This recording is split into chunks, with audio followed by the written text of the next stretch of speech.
Nous sommes le 17 septembre 2021 et dans cette vidéo, je vais vous montrer comment je procède pour faire mes vidéos de mes classements de mes titres préférés sur Spotify. Ne vous en faites pas, je ne vais pas en refaire de suite, ne vous inquiétez pas. Mais vous savez que j'aime bien faire de temps à autre des vidéos pour vous montrer comment je procède à la création de mes vidéos. Et du coup, je vais resservir le couvert, mais pour ce type de vidéo. Faut dire que j'en avais fait beaucoup des vidéos de classement depuis ces derniers mois. Du coup, ça me semble important de vous montrer comment je crée ce genre de vidéos. Donc maintenant, je vais vous expliquer comment je procède à la création des vidéos. C'est parti.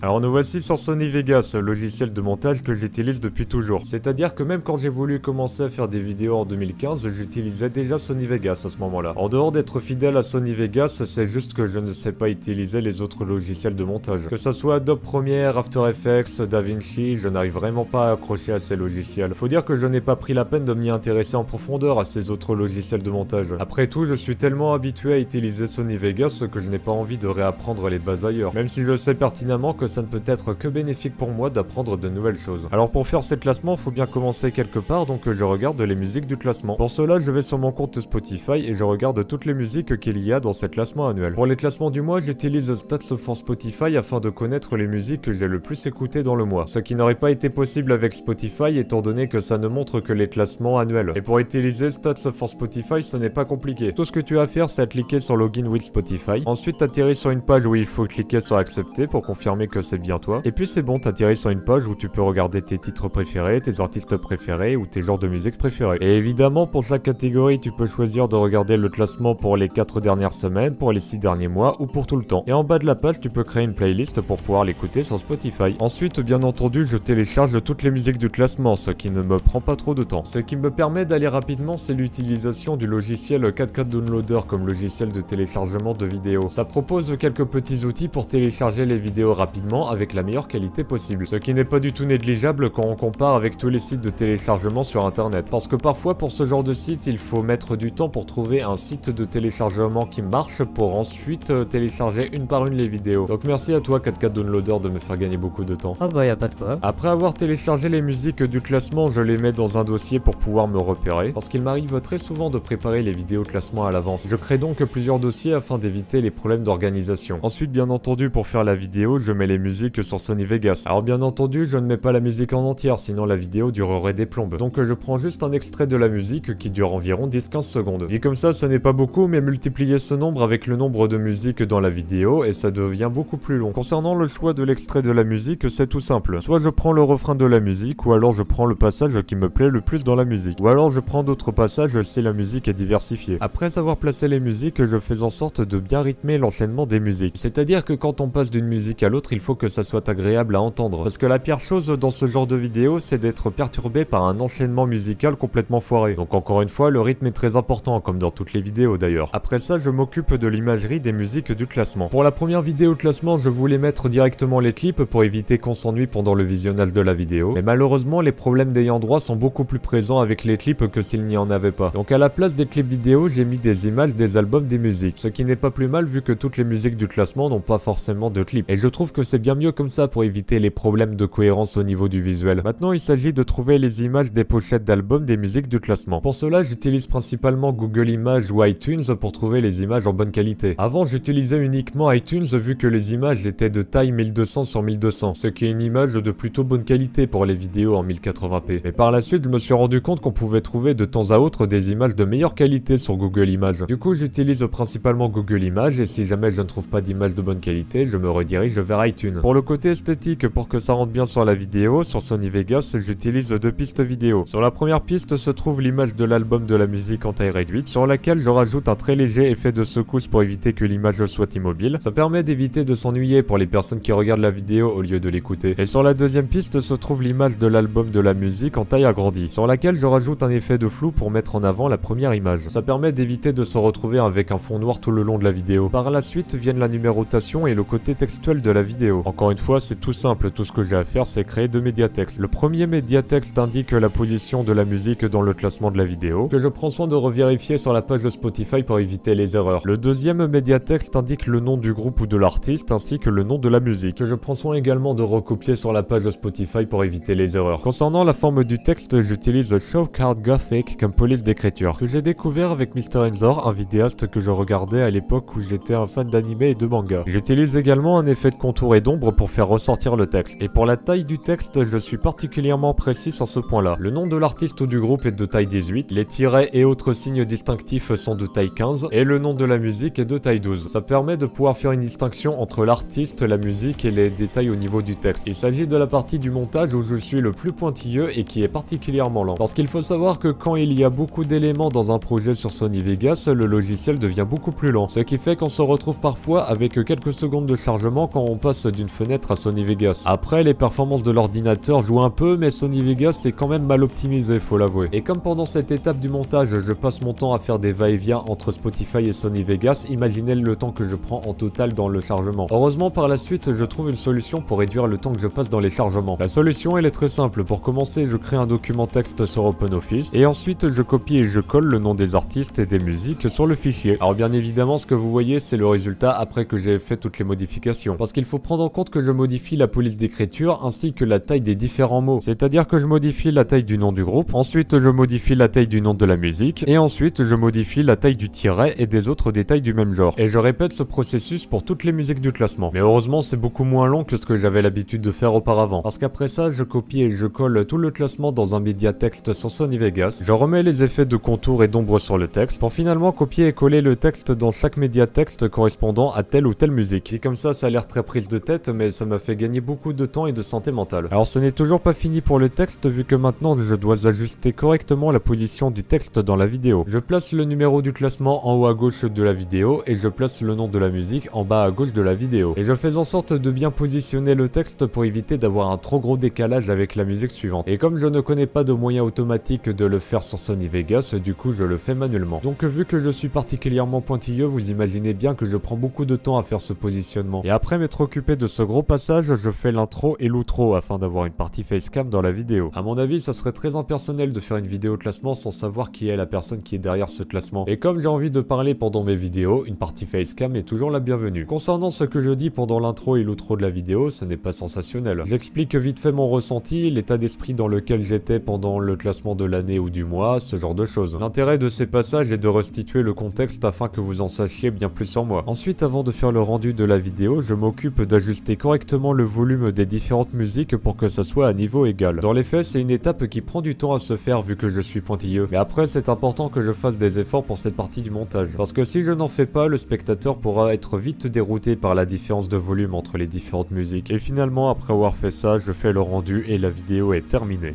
Sur ce, la vidéo est maintenant terminée, j'espère qu'elle vous aura intéressé. Bon, je sais que j'ai fait beaucoup de vidéos de classement ces derniers mois, mais comme je l'ai déjà expliqué précédemment, je compte réduire grandement la fréquence de ces vidéos. Et comme je ne monte pas ces vidéos de la même manière que les autres, je voulais quand même vous montrer le processus de création de ces vidéos. Cela pourrait montrer à certains d'entre vous que ce genre de vidéo n'est pas aussi simple à faire que ce que vous pouvez le penser. Et puis j'aime bien juste montrer comment je prépare tel ou tel type de vidéo, tout simplement. Sur ce, à la prochaine.